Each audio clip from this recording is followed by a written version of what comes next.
The year was 1948, on a remote Scottish island called Jura. Far from the noise of the modern world, a thin man sat at his typewriter. His fingers moved slowly across the keys. Each letter took effort. Each word was a battle against time itself. His name was George Orwell, but that was not the name his parents gave him. But inside, Orwell worked on something that would change the world. He was writing his final book. He called it 1984. He was born Eric Arthur Blair. The man typing in that cold room had lived through the greatest horrors of the 20th century. His hands shook as he typed, but he could not stop. He had a message for mankind, a warning that could not wait. He had seen empires fall. He had watched good men turn evil. He had witnessed lies become truth in the hands of powerful leaders. He thought he would serve his country with honor. Instead, he found himself enforcing a system that crushed the local people. Were the Burmese people really backward and savage? Or were they fighting for the same freedom that the British claimed to love?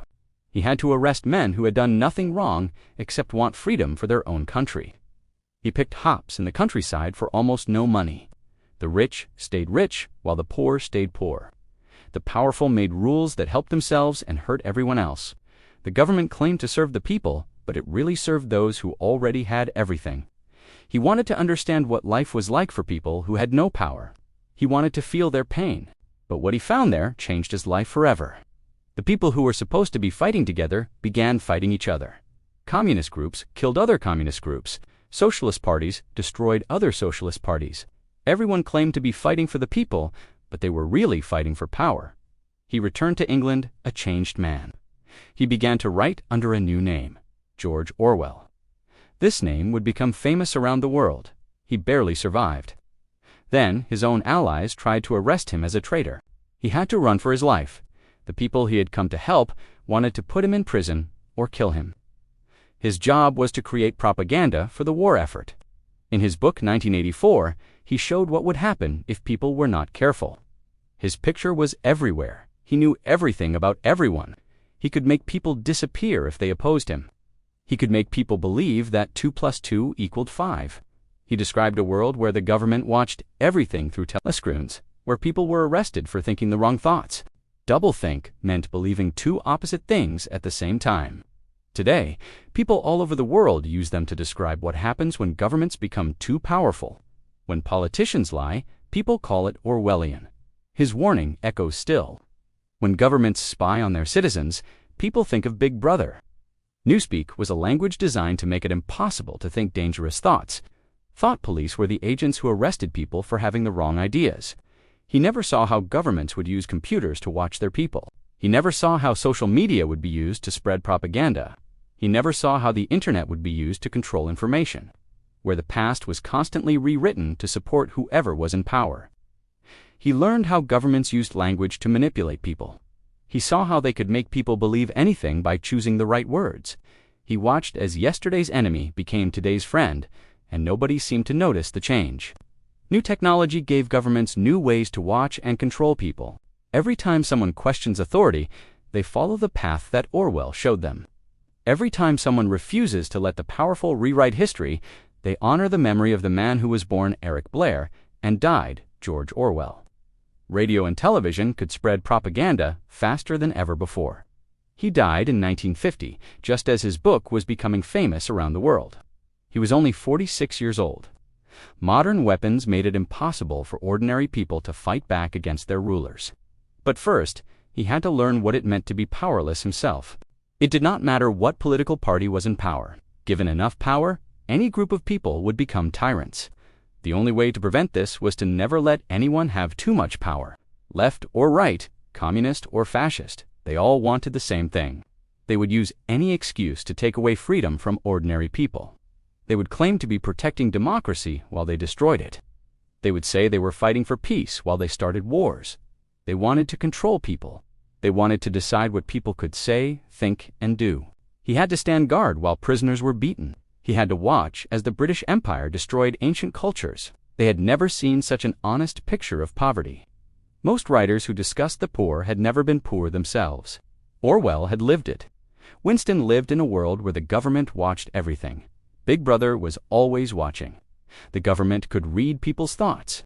At school, he was bullied because his family was not wealthy.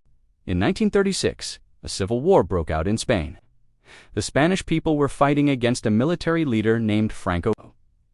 Franco wanted to become a dictator like Hitler in Germany. People from all over the world came to Spain to fight against fascism.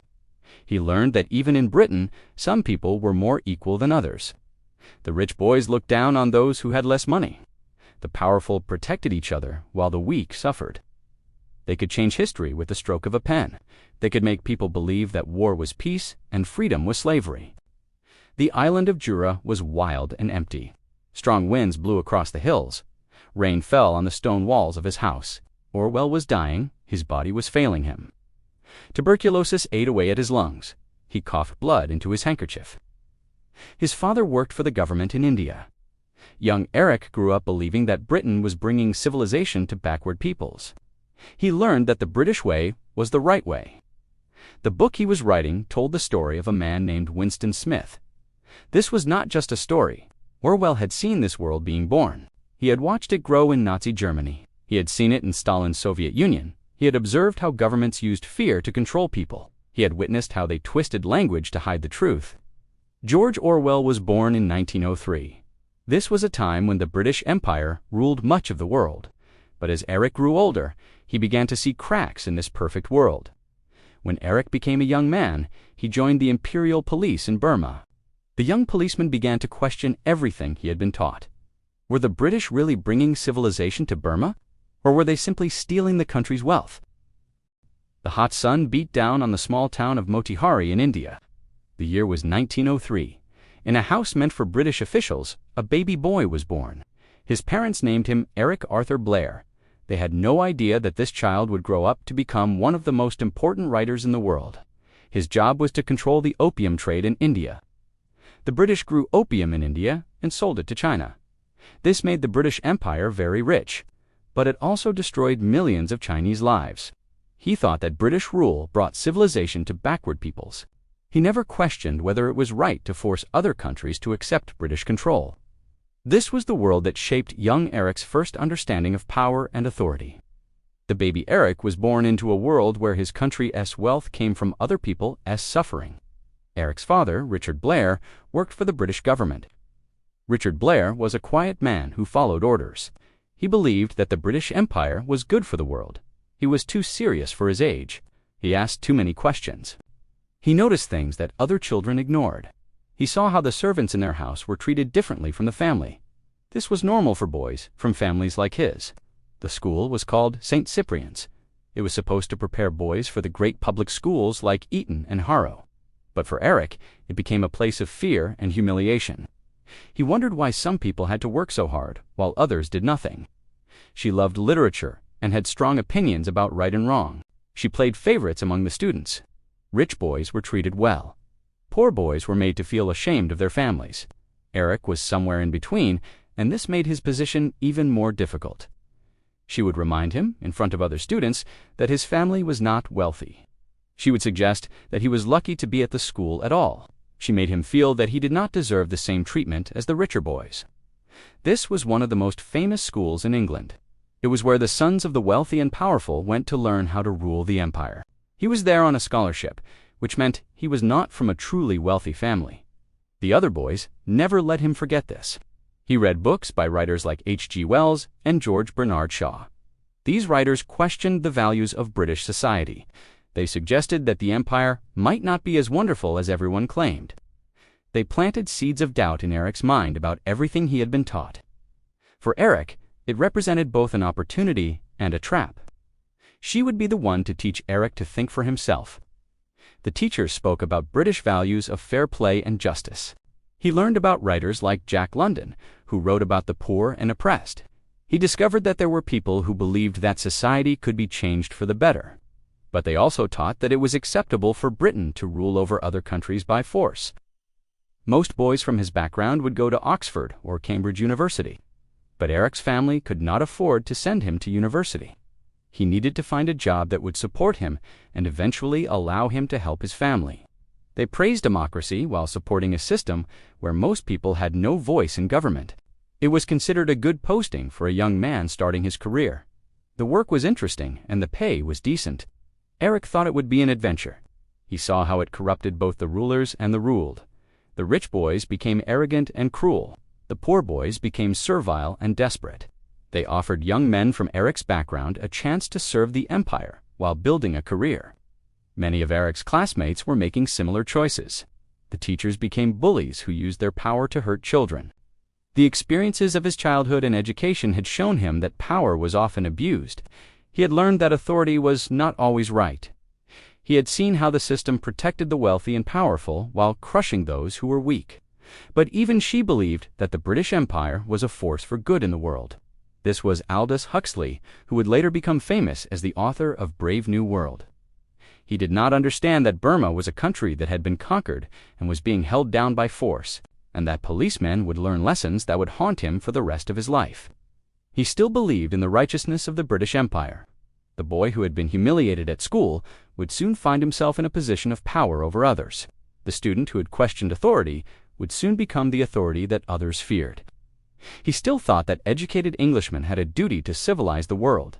He did not realize that his job would be to enforce a system that oppressed millions of people. He did not know that this experience would change him forever. Huxley encouraged Eric to think critically about society. He showed him that it was possible to question authority without being unpatriotic. Eric's mother, Ida Blair, was different from her husband. She was more artistic and creative. And in that discovery, he would begin his transformation into George Orwell, the man who would warn the world about the dangers of power without conscience. He was not ready to completely reject everything he had been taught. He still believed that the British Empire was basically good, even if it had some problems. He still thought that educated people like himself had a duty to help govern the world. His father stayed in India to continue his work. This separation would mark Eric's childhood. He would grow up without really knowing his father. He would learn early that duty to the empire came before family. When Eric was just 1 year old, his mother took him and his older sister Marjorie back to England. But it was also because he had learned that success in school was his only hope of escaping his family's financial problems. This meant they had to act like they had more money than they really did. He saw that people in power often lied to protect themselves. He watched as the headmistress would punish innocent students to avoid admitting her own mistakes. He began to understand that the system was designed to protect those who already had power. They had to dress properly and speak correctly. They had to associate with the right people and avoid the wrong ones. Young Eric learned that, in England, appearance was more important than truth.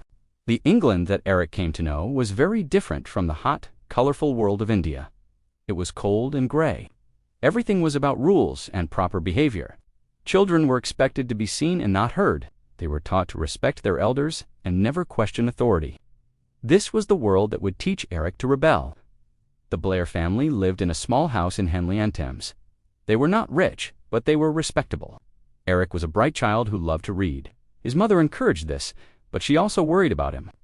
At the age of 8, Eric was sent away to school. St. Cyprian's was run by a husband and wife team. The husband was weak and ineffective. The wife was cruel and controlling.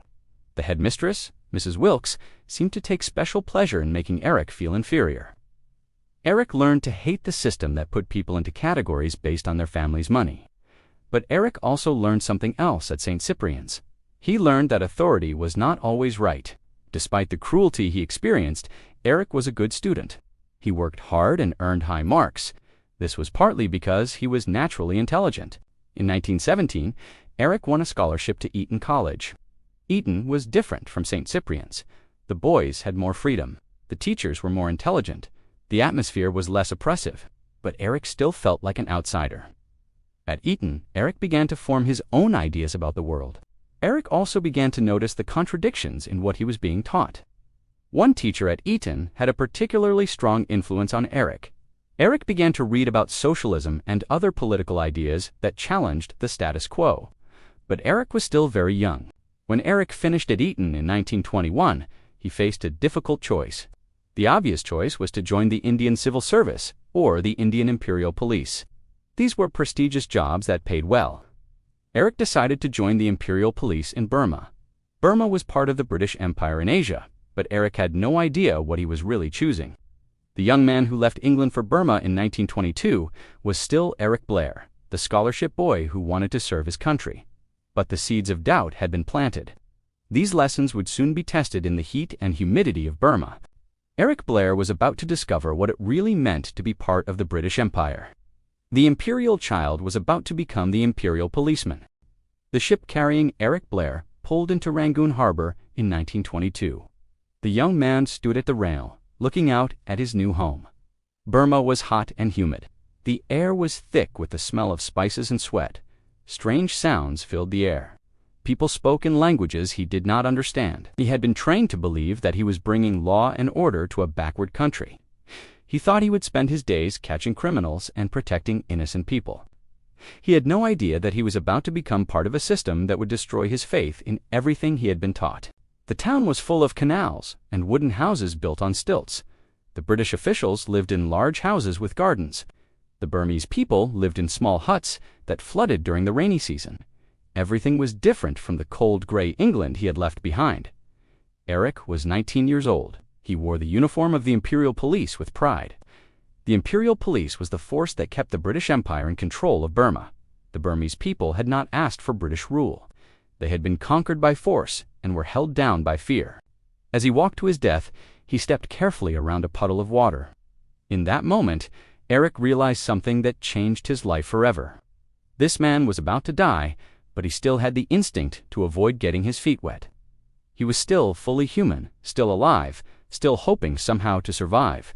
The police were the ones who made sure that the Burmese people did not forget who was in charge. He began to understand that he was not protecting justice. When Burmese workers complained about low wages, the police broke up their meetings. When Burmese students protested against British rule, the police arrested them. When Burmese farmers could not pay their taxes, the police took their land.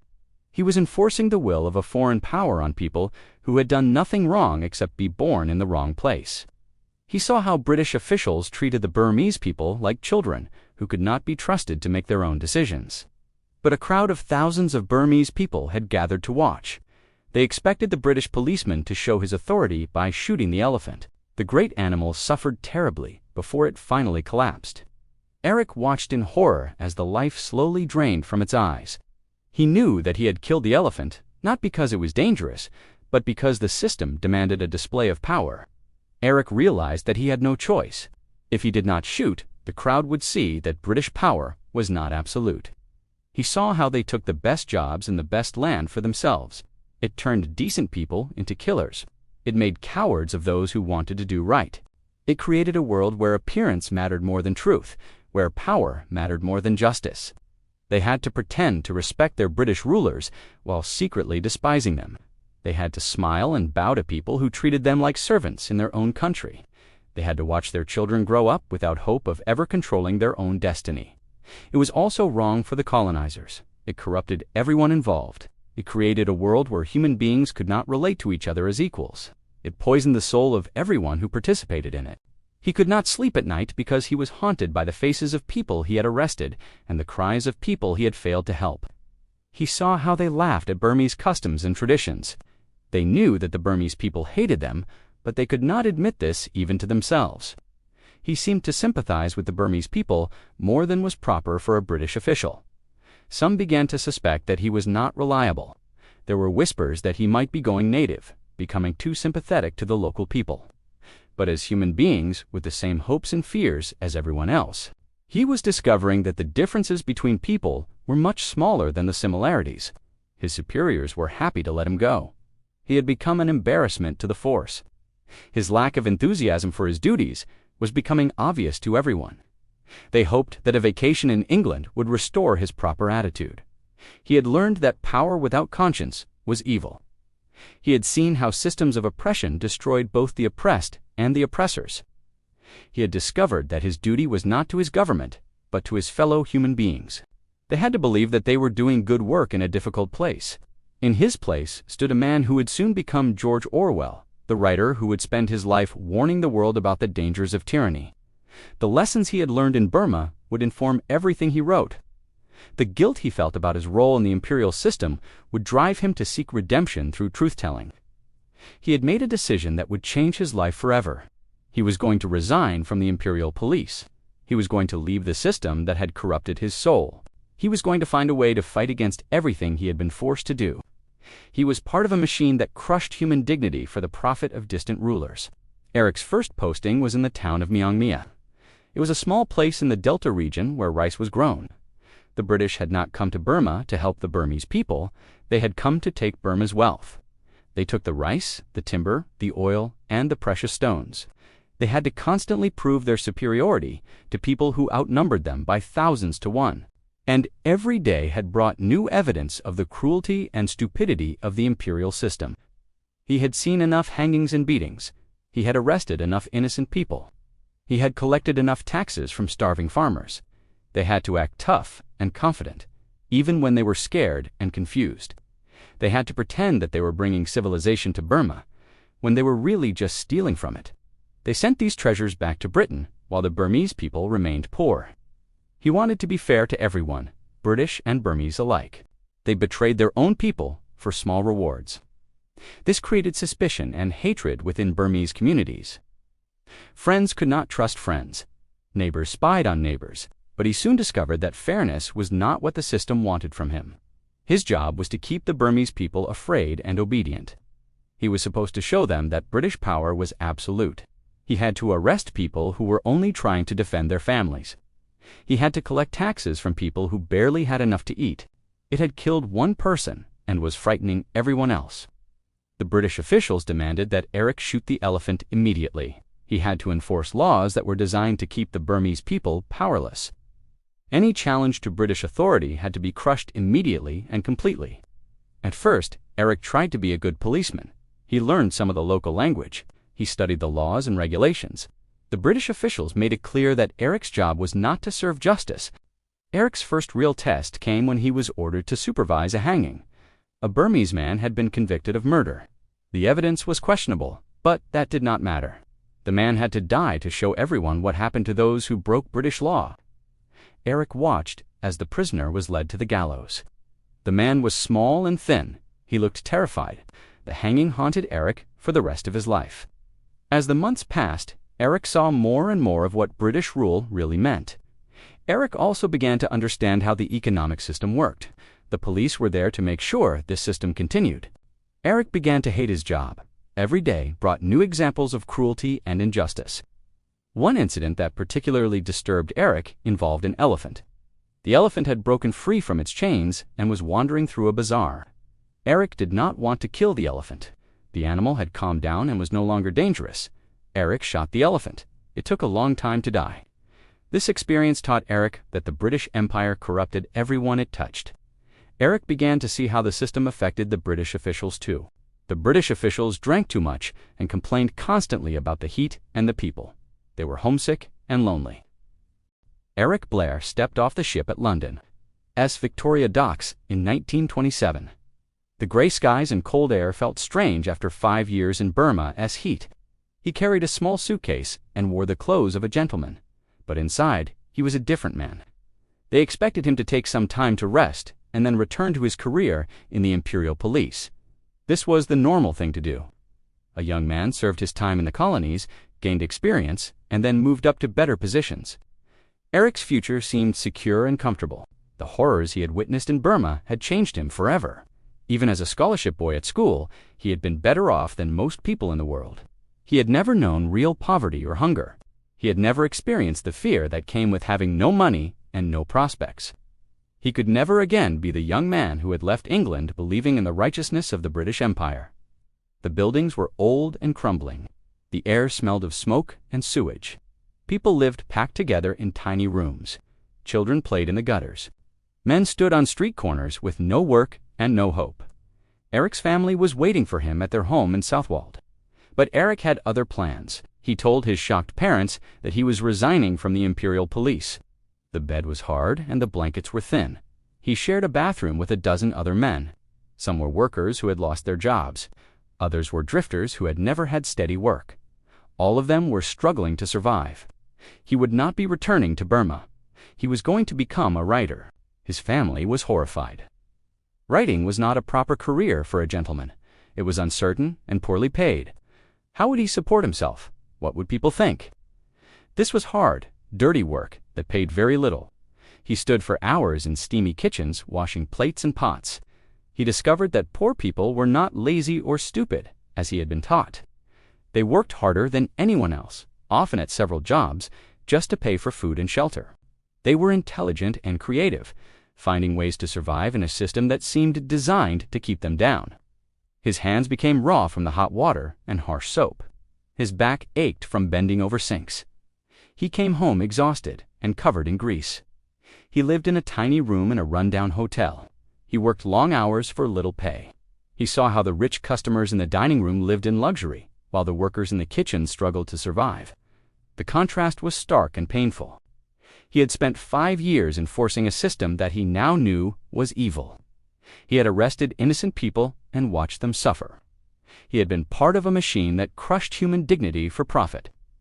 The rich got richer not because they worked harder, but because they owned things. They owned the restaurants, the hotels, the factories. They made money from other people's labor. He filled notebooks with observations about the people he met and the places he lived. He wrote about the homeless men who slept in doorways. He wrote about the washerwomen who worked 16 hours a day. He wrote about the children who begged on street corners. The poor stayed poor because they owned nothing except their ability to work, and that work was valued very little. He needed to find a way to make up for what he had done. He wrote about sleeping in homeless shelters and working in restaurant kitchens. He described the people he had met and the places he had lived. But Eric persisted. He knew that this story needed to be told. People needed to understand what life was really like for the poor. They were worried that the book might damage his reputation. Eric chose the name George Orwell. George was a good English name. Orwell was a river in Suffolk that he had loved as a child. He showed how poverty affected not just people's bodies, but their minds and spirits. When he could not find work, he had to sleep in homeless shelters or on the streets. They had never seen such a direct account of what it meant to be poor in a rich country. The book forced people to confront uncomfortable truths about their society. He had learned that his duty was not to the powerful, but to the powerless. He had discovered that his job was not to defend the system, but to expose its flaws. He had some knowledge of French and thought it would be interesting to see how poor people lived in a different country. They observed the poor as if they were studying animals in a zoo. They felt sorry for them, but they did not really understand them. Eric was different. He had lived among the poor. George Orwell was alive, and he had work to do. He had felt their pain and shared their struggles. He had found his calling. He would spend the rest of his life writing about the struggles of ordinary people against the systems that oppressed them. He found that poverty was much the same everywhere. The details were different, but the suffering was universal. But he had gained something more valuable. He had gained understanding. He decided to write a book that would show readers what poverty really looked like. He would not preach or argue. He would simply describe what he had seen and experienced. He would let the facts speak for themselves. He knew what it felt like to be at the bottom of society. He knew how the system treated people who had no power. He was treated like a criminal just for being poor. Police moved him along when he tried to rest. Eric discovered what it was like to go to bed with an empty stomach. He worked on a book about his time among the poor, but he faced a problem. No one wanted to publish work that was so critical of British society. Publishers told him that his writing was too radical, too sympathetic to the poor. He learned to make a single meal last all day. He understood why poor people sometimes stole food. It was not because they were bad people. It was because they were desperate. Shopkeepers watched him suspiciously when he entered their stores. People crossed the street to avoid him. He put on old, dirty clothes and walked into the slums of London's East End. He was not researching poverty from a safe distance. He was going to live it. He was going to discover what life was really like for the people at the bottom of society. Eric did not care what people thought. Eric decided that he needed to understand what it felt like to be powerless. He had spent his life in positions of privilege, so Eric did something that shocked everyone who knew him. The East End was a different world from the comfortable middle-class neighborhoods where Eric had grown up. The streets were narrow and dirty. Eric found lodging in a cheap boarding house. His room was small and cold. The walls were stained with damp. Eric began to work as a dishwasher in restaurants and hotels. But Eric was learning valuable lessons. Eric also learned about the cruelty of the system. The worst part was the constant hunger. After several months in London, Eric decided to experience poverty in Paris. In Paris, Eric worked as a plongnier, a dishwasher in fancy restaurants. Eric began to understand how the economic system really worked. During this time, Eric began to write about his experiences. Eric was developing a new way of writing about social problems. Most writers who discussed poverty wrote from the outside. When Eric returned to England in 1929, he was a changed man. He had lost weight and his health had suffered. Eric began to write seriously about his experiences. He wrote articles for magazines and newspapers. Eric realized that he needed to find a different way to tell his story. Eric began work on the book that would become down and out in Paris and London. The book was rejected by several publishers. They said it was too depressing, too shocking for ordinary readers. Finally, in 1933, a publisher agreed to print the book, but they insisted that Eric use a different name. The book was published and immediately caused a sensation. Readers were shocked by its honest portrayal of poverty. George Orwell had been born. The guilt-ridden ex-policeman Eric Blair had transformed himself into a writer who would speak for the voiceless. The man who had once enforced the law on behalf of the empire now used his pen to challenge the very foundations of that empire. Eric Blair was dead. The train carrying George Orwell crossed the border into Spain in December 1936. The country was tearing itself apart in a civil war that would decide its future. On one side were the forces of General Franco, a military dictator who wanted to rule Spain with an iron fist. On the other side were the Republicans, a mixed group of socialists, communists, and anarchists who wanted to keep Spain free and democratic. Orwell had come to Spain to fight fascism.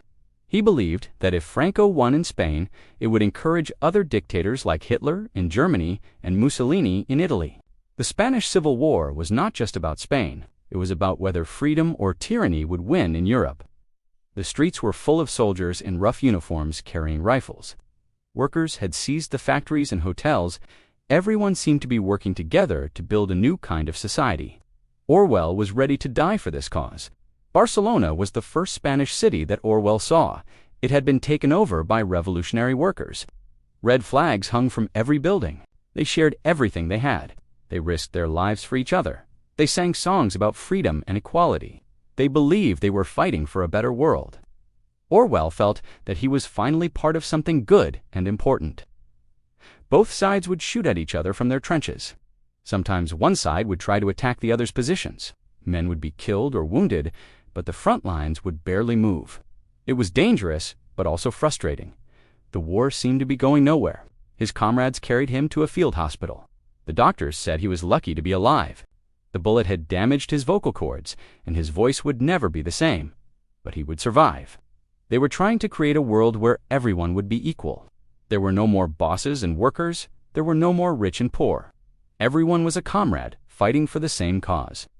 The bullet went through his neck and barely missed his main artery. His name was on a list of people to be arrested as traitors. Several of his friends from the poem had already been taken to prison. Some had simply disappeared. Orwell realized that he was in deadly danger. If it had been just a little to the left or right, he would have died instantly. He could not contact his friends because they might also be under surveillance. He lived in constant fear of being arrested. The communists, who were supposed to be fighting for freedom, were using the same methods as the fascists they claimed to oppose. They arrested people without evidence. They tortured prisoners to get confessions. They executed anyone they considered a threat. The communists who followed orders from Soviet Russia were not really fighting for freedom. They claimed to be fighting for the working class, but they were really fighting for power. They said they wanted equality, but they created a system where party officials lived better than ordinary people. They were fighting to create a different kind of dictatorship. They wanted to replace Franco's fascist tyranny with their own communist tyranny. Orwell was excited by what he saw. This was what he had always dreamed of. The working class had taken power from the rich. The different groups fighting against Franco had started fighting each other. He had believed that socialism would create a more just and equal society. But now he saw that socialism could be just as oppressive as any other system, if it was controlled by the wrong people. The communists who were supported by Soviet Russia were arresting and killing other anti-fascist groups. They said these groups were traitors and spies. They were Spanish communists who believed in fighting fascism, while also fighting for workers' rights. They crossed the border into France just ahead of the police who were looking for them. Many of their friends were not so lucky. Some spent years in prison, others were executed. He had seen how totalitarian movements worked from the inside.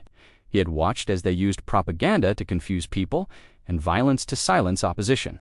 In it, he told the truth about what had happened. He described how the Soviet communists had betrayed the Spanish Republic. He explained how they had used the same methods as the fascists they claimed to oppose. He had learned that the greatest threat to freedom often came from those who claimed to be fighting for it. He was still a socialist, but he was no longer naive about the dangers of totalitarianism. He had seen how good people could be corrupted by power. The man who had been shot by a fascist bullet and hunted by communist police would spend the rest of his life warning the world about the dangers of totalitarianism in all its forms. He had learned that the ends do not justify the means. He had discovered that any political system could become tyrannical if it was not carefully controlled. They gave Orwell a uniform and an old rifle. They told him he would be fighting on the front lines against Franco's fascist army. They constantly changed their story about what was happening in Spain. Yesterday's heroes became today's traitors. Yesterday's allies became today's enemies. He had learned that the most dangerous tyrants were often those who claimed to be fighting for the people. He had discovered that the road to hell was paved with good intentions. They expected people to believe whatever they were told, no matter how obviously false it was. Orwell joined a group called the PUM. This stood for Workers' Party of Marxist Unification. Many people on the left did not want to hear criticism of the Soviet Union. They preferred to believe that Stalin was a great leader who was fighting for justice. But Orwell knew that this was dangerous wishful thinking. Stalin, the Soviet dictator, was using the same methods as Hitler. He was arresting millions of people. He was rewriting history to make himself look good. He was creating a society where no one dared to tell the truth. The POM members had been fighting and dying against fascism for months, but the Soviet communists wanted to control all the anti-fascist forces, and they were willing to destroy anyone who stood in their way. The revolutionary atmosphere was gone.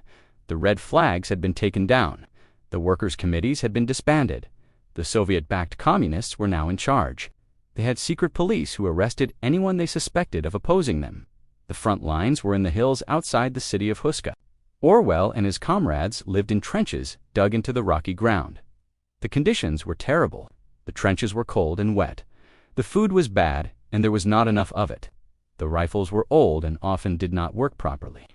Many of the soldiers were just boys who had never fired a gun before, but Orwell was inspired by the spirit of his fellow soldiers.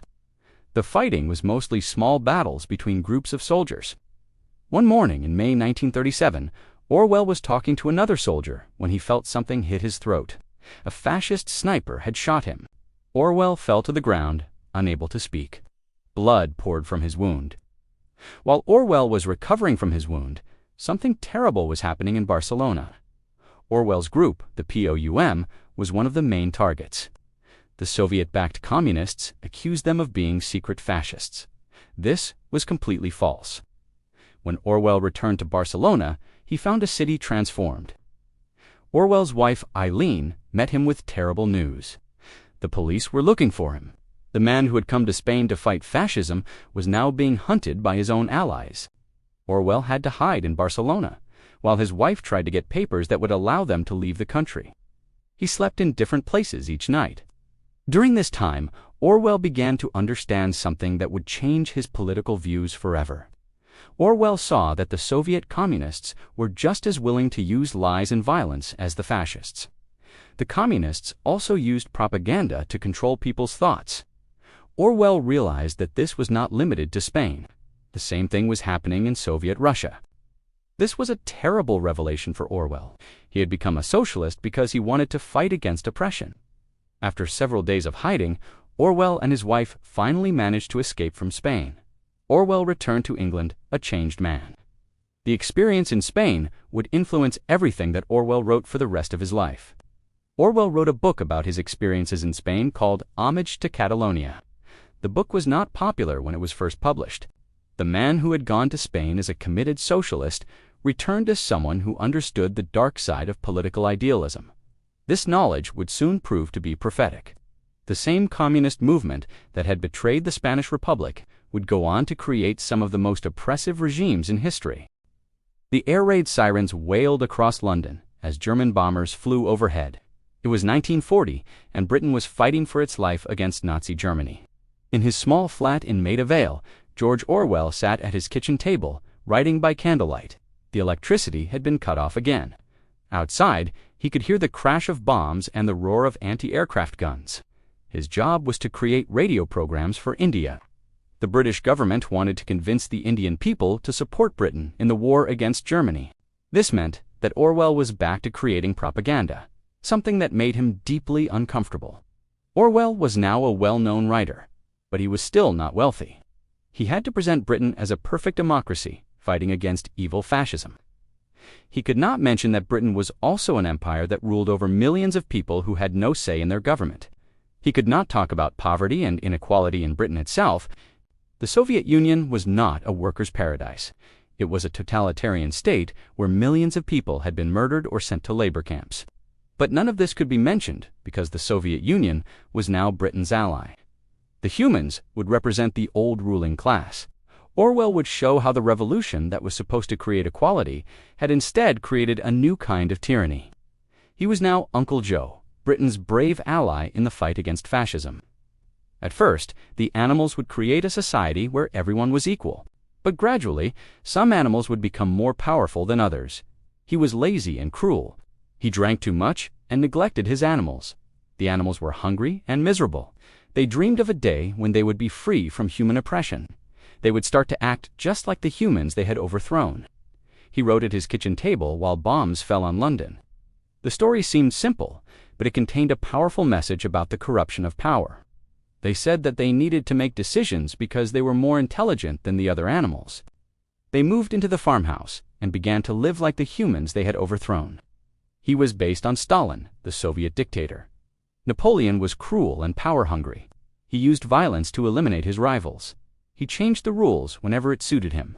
He created a propaganda machine that convinced the other animals that he was always right. They were constantly afraid of being punished for imaginary crimes. They were told that they were free, but they felt more oppressed than ever. The same newspapers that had criticized communism now praised the Soviet system. The same politicians who had warned about the Soviet threat now called for closer cooperation with Moscow. He lived simply with his wife Eileen in a modest apartment. They drove Mr. Jones from the farm and took control. They created a new society based on the principle that all animals were equal. They would work together for the common good. There would be no more exploitation or oppression. Another said that it was not suitable for the present time. Even publishers who admired Orwell's writing skills refused to print the book. Boxer believed everything the pigs told him. He worked until he collapsed from exhaustion. When he was too old to work, the pigs sold him to be turned into glue. They used the money to buy alcohol for themselves. The same democratic governments that claimed to value free speech were willing to censor books that contained uncomfortable truths. They could no longer tell the difference between the pigs and the humans. The war was still going on, and the Soviet Union was still Britain's ally. His wife Eileen became ill with cancer. She had been his closest friend and strongest supporter. She had encouraged his writing and helped him through his darkest moments. She had shared his political beliefs and understood his struggles. Publishers were afraid that the book would damage relations with Stalin. The war had ended, but the world was still full of dangers. New forms of tyranny were emerging. Technology was giving governments new ways to control their people. The battle for human freedom was far from over. This one would be even more disturbing than Animal Farm. It would show what the world might look like if totalitarian governments gained complete control over their people. It would be his final warning to mankind. They said the book was too controversial and might hurt the war effort. The animals had told their story. Now it was time for the humans to hear theirs. Orwell was devastated. He had lost the person who meant most to him. He was now alone with his writing and his mission to warn the world about the dangers of totalitarianism. The revolution had come full circle. The oppressed had become the oppressors. People learned about the millions who had died in Stalin's labor camps. They discovered that the Soviet Union was not a workers' paradise, but a brutal dictatorship. The alliance with Stalin had been necessary to defeat Hitler, but it had also helped to create a new threat to freedom. It showed that literature could be a powerful weapon against tyranny. A simple story about farm animals had become one of the most effective critiques of totalitarianism ever written. The book was published just as people were beginning to understand the true nature of the Soviet system. It became an immediate success. Readers were amazed by how clearly the simple story explained the complex events of the Russian Revolution. The war had changed everything. Food was rationed. Fuel was scarce. Everyone lived in fear of the next bombing raid. This captured the essence of what had happened in the Soviet Union. The communist leaders claimed to represent the people, but they lived in luxury while ordinary people suffered. But Orwell was fascinated by what the war revealed about human nature and political power. During the day, Orwell worked for the BBC, the British Broadcasting Corporation. He learned that the most effective lies were those that contained some truth. They had enough food and were proud of their freedom. They created commandments that would govern their new society. The most important commandment was all animals are equal.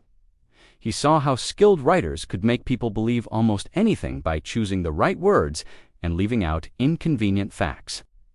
He watched as yesterday's enemies became today's allies without anyone seeming to notice the change. Orwell had learned in Spain that all governments lied to their people during wartime. Now he was part of that lying. The work at the BBC taught Orwell important lessons about how propaganda worked. When Germany attacked the Soviet Union in 1941, everything changed overnight. Suddenly, Stalin was no longer a dangerous dictator. Orwell was disgusted by this sudden change. He remembered what he had seen in Spain. This experience gave Orwell an idea for a story. He would write about a farm where the animals rebelled against their human owner. The story would be an allegory about the Russian Revolution. The animals would represent the Russian people. The pigs would represent the Communist Party leaders. Orwell began writing Animal Farm in 1943. He worked on it in the evenings after his job at the BBC. The farm in Orwell's story was owned by a man named Mr. Jones. The rebellion began when the animals could no longer stand their treatment. At first, the revolution seemed successful. The animals worked hard and were happy. But gradually, things began to change. The pigs, who were the smartest animals, began to take control. The pig named Napoleon became the leader of the farm. The other animals worked harder than ever, but their lives did not improve. They had less food than before. The most tragic character in the story was Boxer, a hard-working horse who represented the ordinary Russian people. The story reached its climax when the animals looked through the window of the farmhouse and saw the pigs playing cards with the humans. The final commandment on the wall now read, "All animals are equal, but some animals are more equal than others." Orwell finished Animal Farm in 1944, but he could not find a publisher. One publisher told Orwell that the book was impossible to publish because it would offend British allies. Orwell was frustrated but not surprised. He had learned that truth was often inconvenient for those in power. While Orwell struggled to publish Animal Farm, he faced a personal tragedy. Eileen died in 1945, just as the war was ending. As the war ended, the truth about the Soviet Union began to emerge. Finally, in 1945, a small publisher agreed to print Animal Farm. The book made Orwell famous around the world. It was translated into many languages and read by millions of people. But Orwell knew that his work was not finished. Orwell began to think about writing another book. The man who had once enforced the British Empire's rule was now using his pen to defend human freedom. The ferry to Jura Island cut through the cold Scottish waters in the spring of 1946. George Orwell stood at the rail, watching the remote island grow larger as they approached. The island was wild and empty, with only a few hundred people scattered across its rocky hills. The tuberculosis that had been eating away at his lungs for years was getting worse. He coughed constantly and had lost a lot of weight. The nearest neighbor was miles away. The house was cold and damp, with thick walls that kept out the wind, but also kept out the warmth. After years of living in London during the war, he enjoyed the peace and quiet of the island. He could walk for hours without seeing another human being. He could think clearly without the distractions of city life. He could focus completely on his writing. There was no running water and no electricity. Orwell had to use candles and oil lamps to light his way. His friends worried that he was working himself to death, but Orwell could not stop. There were thought police, who could arrest people for thinking the wrong things. There were telescreens in every room that watched and listened to everything. He worked for the government, but he secretly hated the system. He dreamed of freedom and rebellion. He fell in love with a woman named Julia. But even love was dangerous in this world. His job was to rewrite history to make the government look good. When the government's story changed, Winston had to change all the records to match the new version. The past was constantly being rewritten to serve the present. The government wanted to control people's emotions as well as their actions. He thought about the lies he had been forced to tell when he worked for the BBC. He recalled how the Soviet Union had been transformed, overnight from enemy to ally and back to enemy again. There was no privacy, no freedom, and no hope. The damp climate was bad for his lungs. The simple food and hard living conditions weakened his body. His friends begged him to move somewhere warmer, but he refused to leave until the book was finished. He had one last warning to give to the world. It was set in a future world where a totalitarian government controlled everything. He was able to go fishing and take long walks around the island. He even took his young adopted son Richard on a boat trip that nearly ended in disaster. When they were caught in a whirlpool, the experience reminded Orwell of how fragile life was. The government was called the Party, and its leader was known as Big Brother. Big Brother was always watching. Winston was eventually caught by the thought police and taken to a place called Room 101. He knew that he was dying, but he also knew that he was close to finishing his book. He drove himself harder than ever, working even when he was too sick to get out of bed. He could see elements of it in the real world around him, but he had completed his masterpiece. The book was 95,000 words long and had taken him nearly 2 years to write. It was his final warning to humanity about the dangers of totalitarianism. Orwell was too sick to do much of the work himself. He had to rely on friends to help him prepare the book for his publisher. Every page had to be checked and corrected. Every word had to be perfect. They wanted to be loved and feared at the same time. They wanted to create a world where rebellion was not just impossible, but unthinkable. By then, Orwell was in a hospital in London, dying of tuberculosis. He was only 46 years old, but he looked much older. Readers were both fascinated and horrified by Orwell's vision of the future. The book sold thousands of copies in its first few weeks. Critics praised it as a masterpiece of political fiction, but Orwell was too sick to enjoy his success. Years of hard living and constant illness had taken their toll.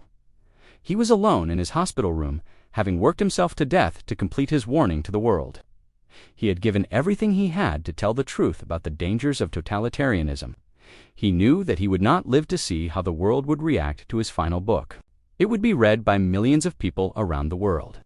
It would influence politicians, writers, and ordinary citizens. It would give people the words they needed to describe tyranny and the courage they needed to resist it. Now it was up to the world to decide whether it would come true. The Soviet Union was becoming more oppressive under Stalin. New technologies like television and radio were giving governments new ways to influence people's thoughts. The Cold War was beginning, and both sides were using propaganda to control their populations.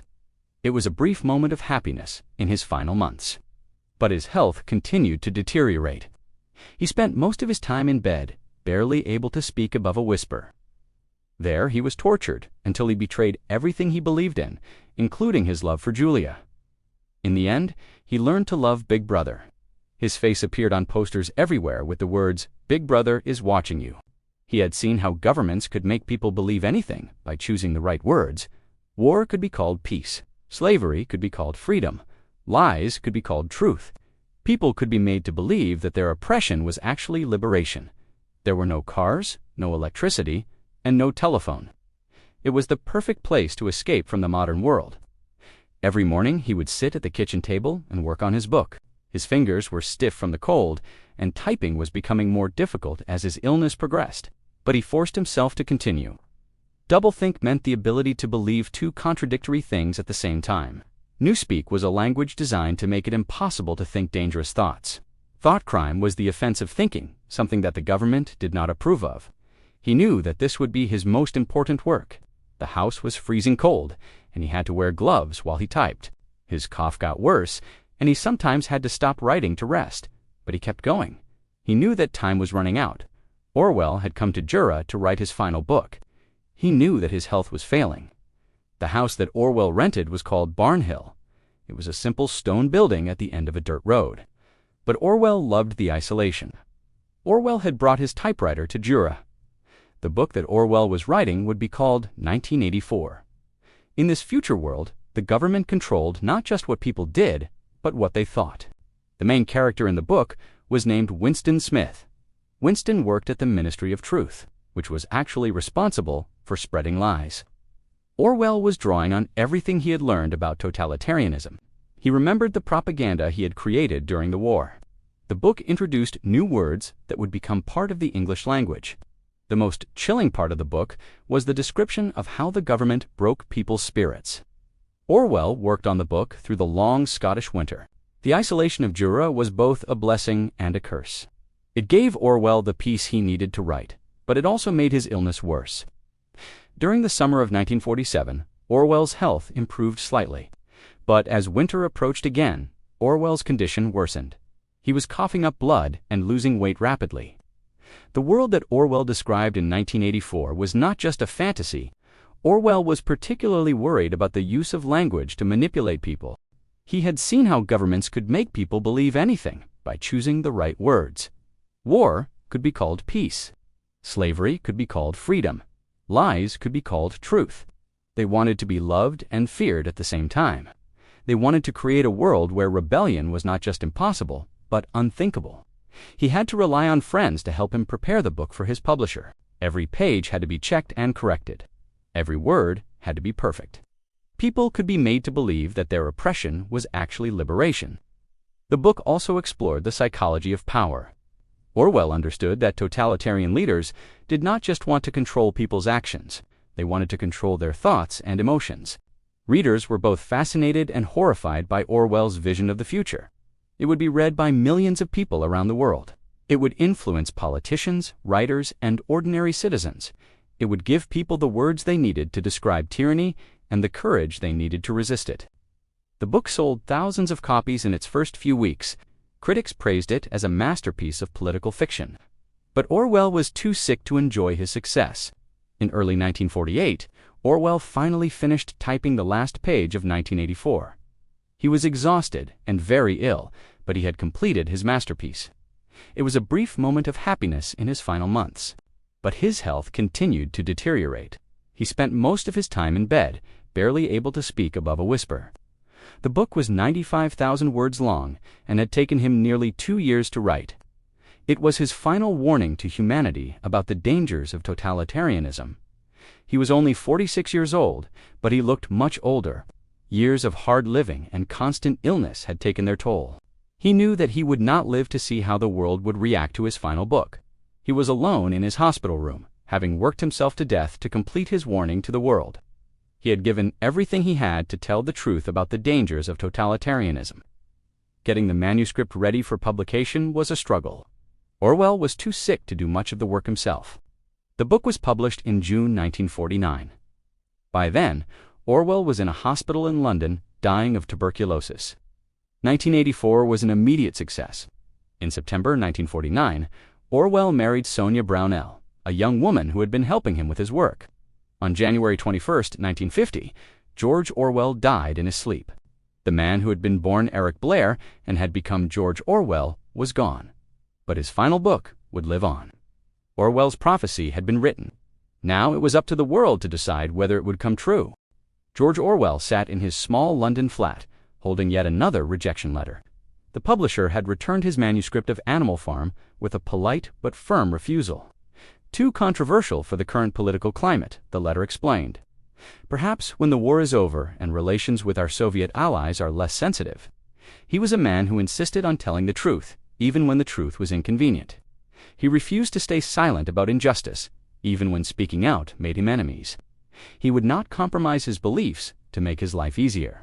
This courage made him a great writer, but it also made his life very difficult. This was the fourth publisher to reject his book. His first book, Down and Out, in Paris and London, was refused by several publishers before finally being accepted.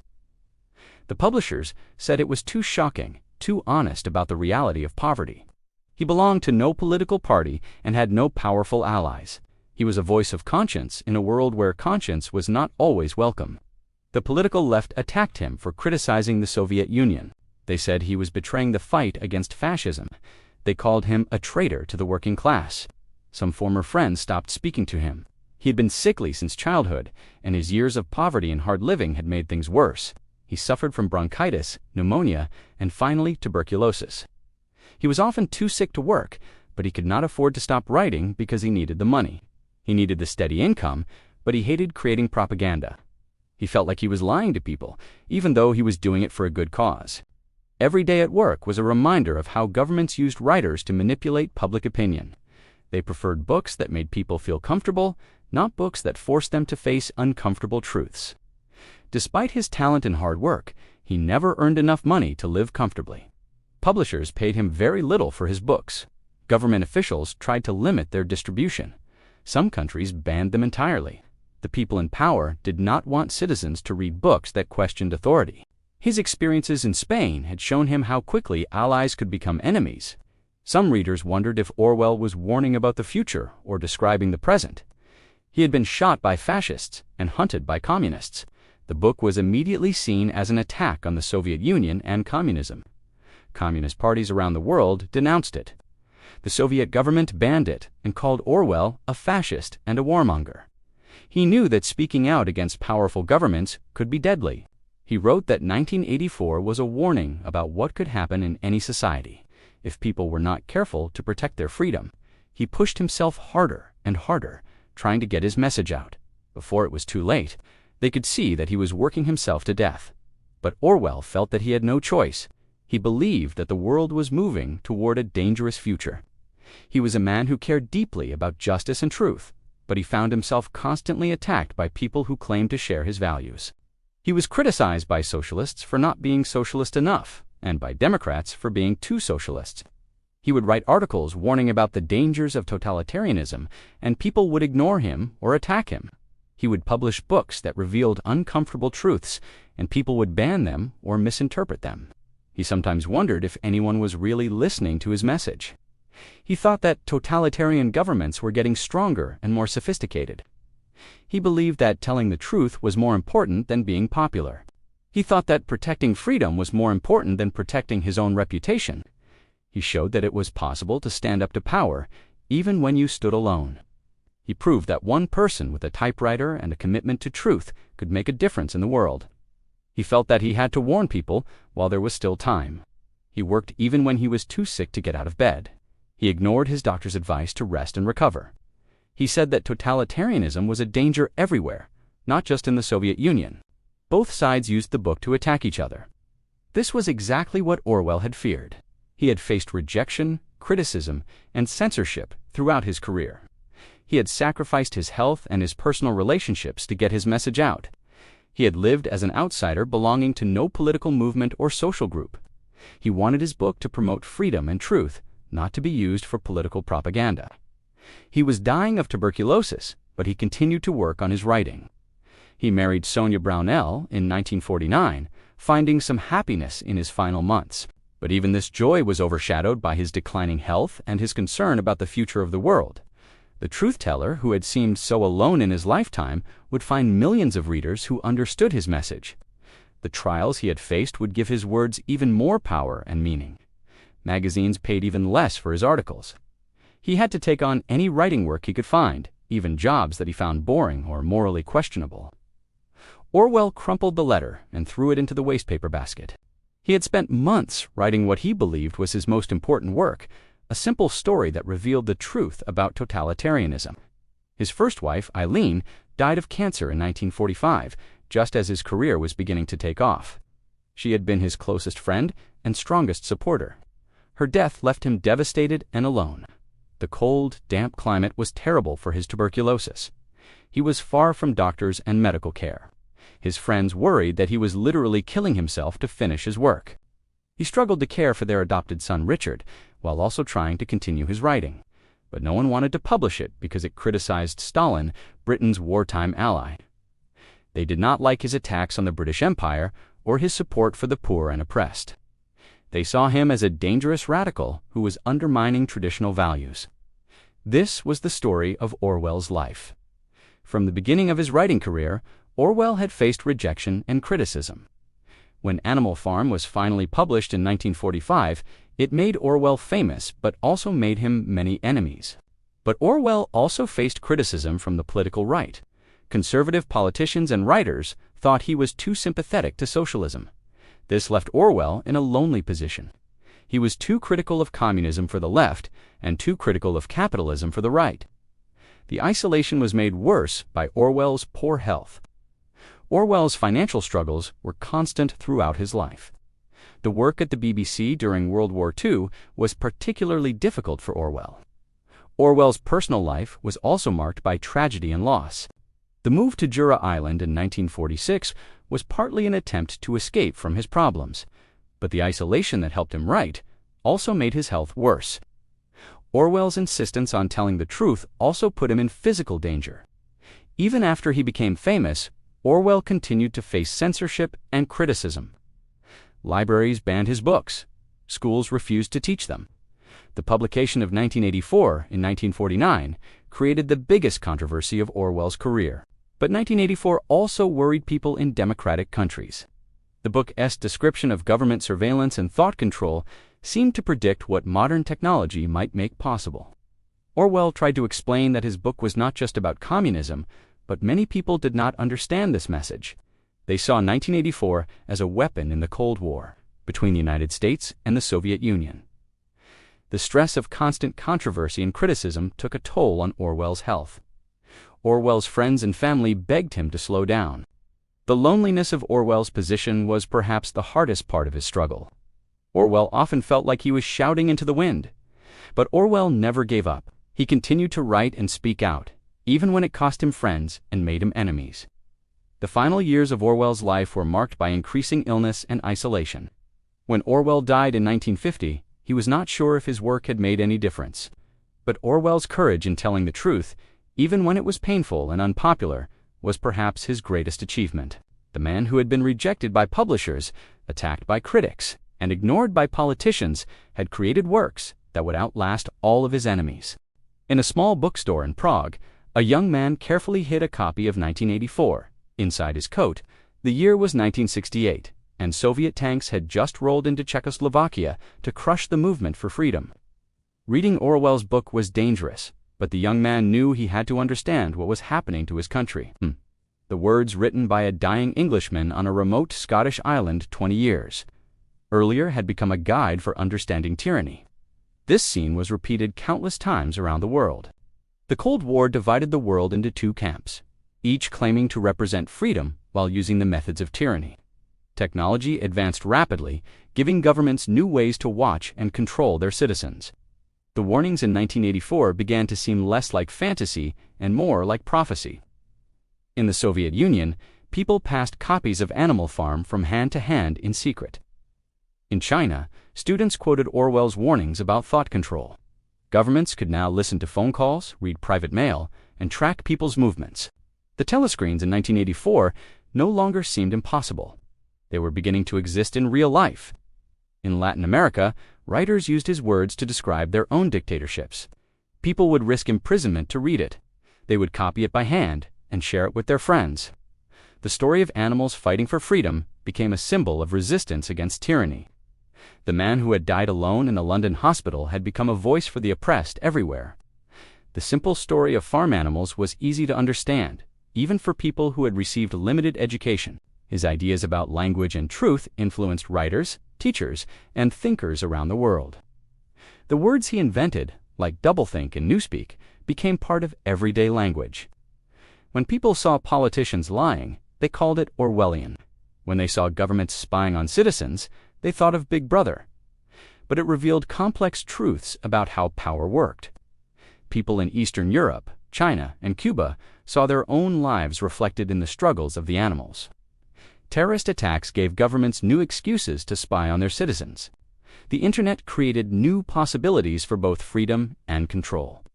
The words that Orwell had written in the 1940s remained relevant in the 21st century.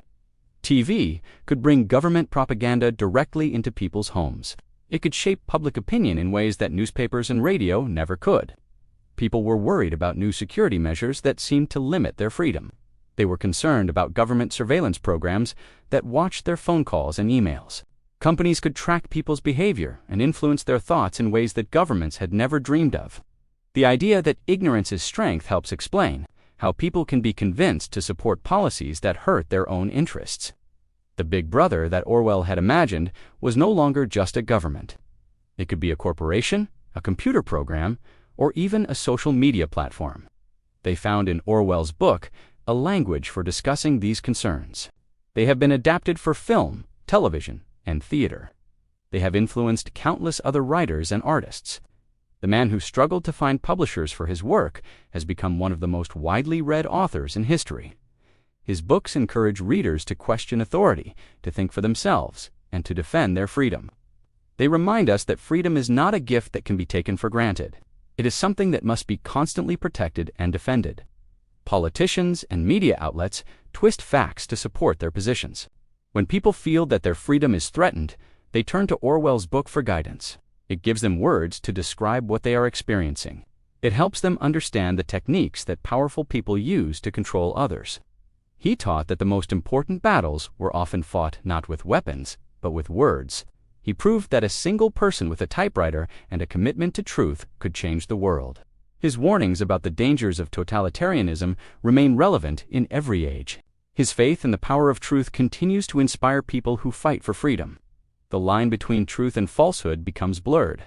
People live in different realities, each with its own version of events. Animal Farm is taught in schools as a way to discuss the dangers of totalitarianism. 1984 is assigned in classes about government, literature, and human rights. George Orwell remains our eternal sentinel. His books stand guard against tyranny, reminding us that the price of freedom is eternal vigilance.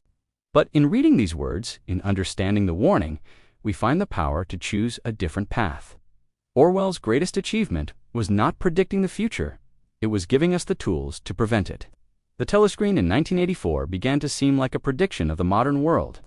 When George Orwell died in 1950, his books were just beginning to find their audience. The communist governments that had banned his books were overthrown by people who had read them in secret. The Berlin Wall fell, and millions of people gained their freedom. 1984 had been published only a few months earlier. Many people had heard of it, but few understood its true significance. It seemed like just another science fiction story about a distant future that might never come to pass. At first, they seemed like tools of freedom, giving individuals access to information and communication. But some people worried that they could also be used for surveillance and control. They remembered Orwell's warning that technology could be used to destroy freedom as well as to create it. But as the years went by, the world began to catch up with Orwell's vision. The first real test of Orwell's relevance came in the 1950s, during the McCarthy era in the United States. Senator Joseph McCarthy led a campaign to find and punish communist sympathizers. People were fired from their jobs for their political beliefs. Writers and artists were blacklisted. The government kept files on citizens who had never committed any crimes. Americans who read 1984 during this time recognized the world that Orwell had described. They saw how fear could be used to control people. They understood how language could be twisted to make oppression seem like protection. They realized that freedom was more fragile than they had imagined. The book became even more relevant in the 1960s and 1970s as new surveillance technologies were developed. Meanwhile, Animal Farm was being read by people living under communist governments. The book was banned in most communist countries, but this only made it more popular. Orwell's influence was not limited to politics. The rise of television in the 1950s and 1960s made Orwell's warnings seem even more relevant. In the 1970s and 1980s, personal computers began to appear. The collapse of the Soviet Union in 1991 seemed to prove that Orwell had been right about the ultimate fate of totalitarian systems. But Orwell's warnings did not become obsolete with the end of the Cold War. New forms of tyranny emerged. After the September 11th attacks in 2001, sales of 1984 increased dramatically. The rise of social media created new questions about privacy and freedom. In recent years, the concept of fake news has made Orwell's warnings about language and truth seem prophetic. The Ministry of Truth in 1984, which was actually responsible for spreading lies, now seems like a prediction of how modern propaganda works. Every year, during times of political crisis, sales of 1984 spike dramatically. Teachers around the world use Orwell's books to help students understand the importance of freedom and truth. The books have been translated into dozens of languages and have sold millions of copies. But perhaps Orwell's greatest legacy is the way he taught people to be suspicious of power. Orwell showed that ordinary people could resist tyranny by refusing to accept lies as truth. The man who was born Eric Blair and became George Orwell died more than 70 years ago, but his voice continues to speak to new generations. In a world where governments still lie to their people, where corporations still try to manipulate consumers, and where technology still poses threats to privacy and freedom, the words he wrote in his final years continue to echo across time. If you want a vision of the future, imagine a boot stamping on a human face forever. The prophet of our time had spoken. His warning echoes still. And as long as people value truth and freedom, George Orwell will never be forgotten.